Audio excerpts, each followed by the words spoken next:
ডাকসু নির্বাচন নিয়ে ব্যাপক অনিয়ম ও কারচুপির অভিযোগ তুলেছে ছাত্রদল সমর্থিত প্যানেল।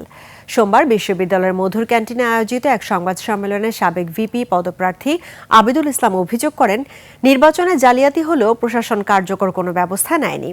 ব্যালট জালিয়াতি, বহিরাগত শিবিরের অনুপ্রবেশ সহ নির্বাচন কমিশনের বিরুদ্ধে স্পষ্ট পক্ষপাত দুষ্ট আচরণের অভিযোগও করা হয় সংবাদ সম্মেলনে। বলা হয়, অরক্ষিত অবস্থায় গাউসুল আজম মার্কেটের একটি ছাপাখানায় ব্যালট পেপার পড়েছিল, যা নির্বাচনে জালিয়াতির সুযোগ তৈরি করেছে।